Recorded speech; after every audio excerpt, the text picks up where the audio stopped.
नमस्कार दोस्तों।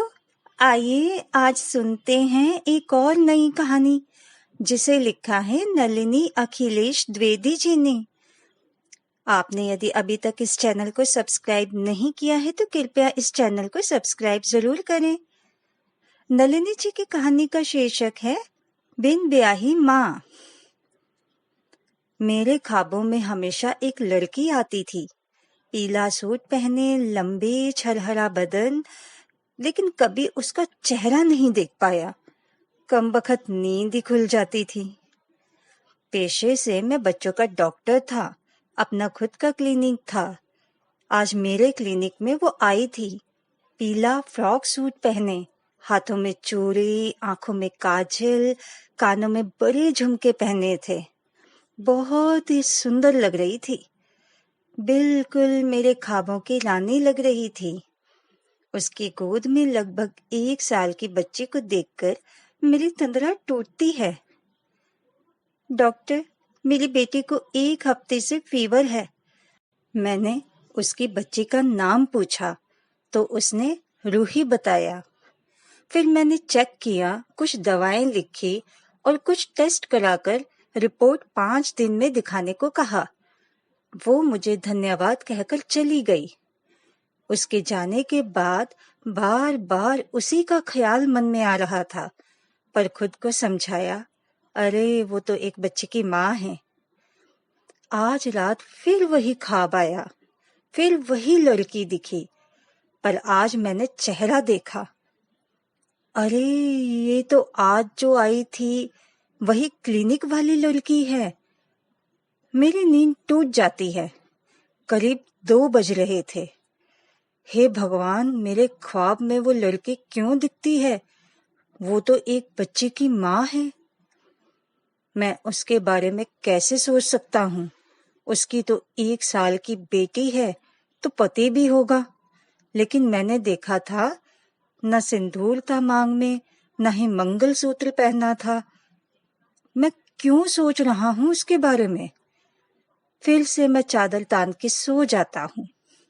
शाम के 7 बज रहे थे। मौसम बहुत खराब था, लग रहा था बारिश होगी। मैं क्लिनिक बंद करने वाला था कि अचानक वो आई, रूही की रिपोर्ट दिखाने। सच बताऊं तो मैंने उसे देखा तो रिपोर्ट देखना ही भूल गया। गोरा रंग, सुर्ख गुलाबी सूट, माथे पर बिंदी, बहुत ही खूबसूरत लग रही थी। फिर से उसने मुझसे कहा, जरा रिपोर्ट देख लीजिए, मुझे घर जाना है, मौसम भी खराब हो रहा है। मैंने रिपोर्ट देखी तो सब नॉर्मल था। मैंने कहा, रिपोर्ट ठीक है, बस 2 दिन बाद दवा बंद कर देना। तेज बारिश शुरू हो गई थी। मैं क्लिनिक बंद कर बाहर निकला तो वो बाहर खड़ी थी। आप गई नहीं अभी? ऑटो नहीं मिल रहा। बारिश इतनी तेज है और रात भी हो गई है, ऑटो जल्दी नहीं मिलेगा। चलिए मैं छोड़ देता हूँ। थोड़ा सुकुचाई, फिर आकर कार में बैठ गई। थोड़ी देर हम दोनों चुप रहे। सोचा यही मौका है उसके बारे में जानने का। फिर मैंने ही बात शुरू की। आपका नाम? जी मुग्धा। Nice name. मेरा नाम? आपका नाम प्रफुल्ल है, पर्चे पर देखा था, बताने की जरूरत नहीं। मुझे खुद पर हंसी आ रही थी। सोचा अब शादी के बारे में पूछ लूं। आपको देख के लगता नहीं कि आपकी शादी हुई है और एक बच्ची भी है। वो मुस्कुराई और बोली, मेरी शादी नहीं हुई है। तो मैंने भी तपाक से पूछ लिया, तो बच्ची? वो कुछ बताती उससे पहले ही उसका घर आ गया। वो धन्यवाद बोलकर चली गई।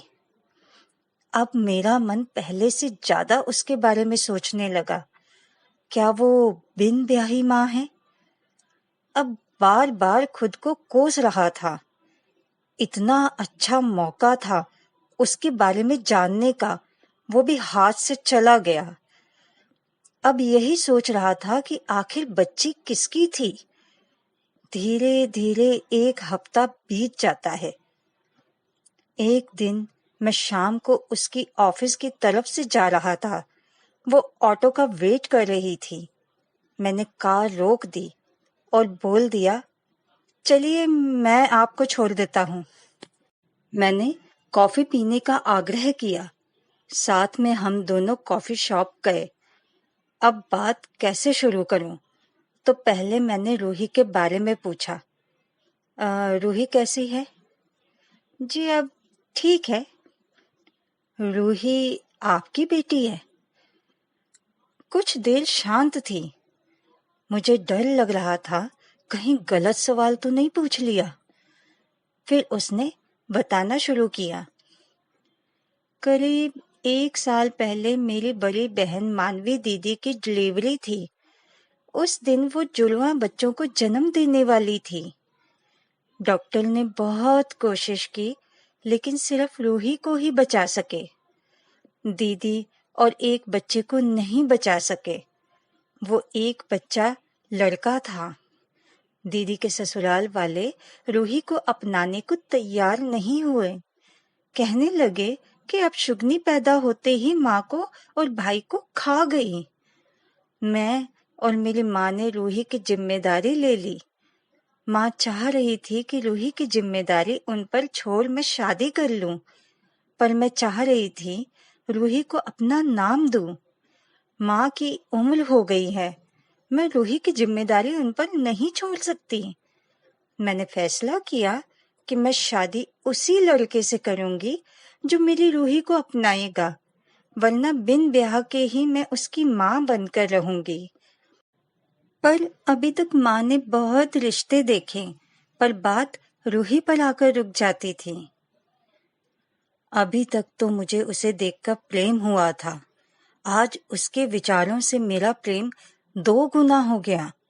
मैं उसे घर तक छोड़ खुद घर आ गया। आज मैं बहुत खुश था। मैंने सोच लिया था कि मैं उसे बिन ब्याही माँ बनकर नहीं रहने दूंगा। मेरी खुशी मेरी माँ से छुपी नहीं। बेटा, आज तू बहुत खुश लग रहा है। मैंने माँ को पूरी बात बताई और कहा, मैं मुग्धा से शादी करना चाहता हूँ। माँ मेरी समझदार और खुले विचारों वाली थी। उन्होंने कहा, अगर तू मुग्धा से शादी कर रूही को पिता का नाम देना चाहता है तो मुझे कोई ऐतराज नहीं। मुझे अपने बेटे पर पूरा विश्वास है कि वो एक अच्छा पिता साबित होगा। मैं और माँ एक दिन मुग्धा के घर जाते हैं। शाम का समय था। मुग्धा अभी ऑफिस से आई नहीं थी।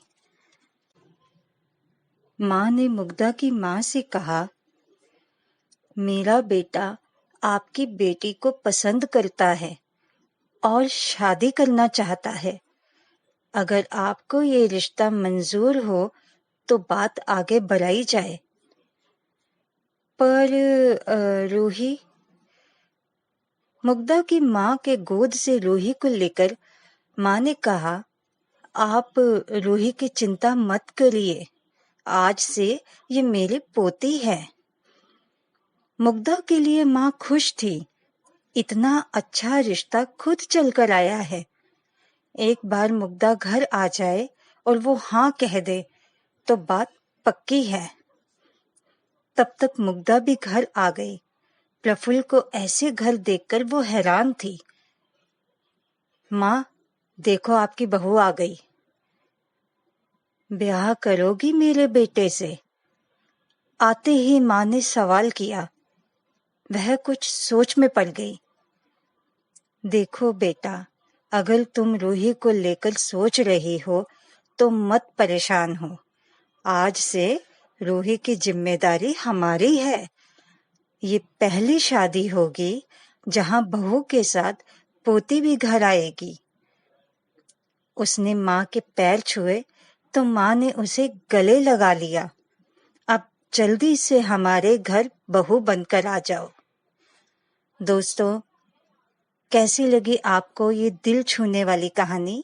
अपनी राय कमेंट बॉक्स में ज़रूर दीजिएगा और यह कहानी अपने परिवार वालों और दोस्तों के साथ शेयर करना, लाइक करना, कमेंट करना ना भूलें। धन्यवाद।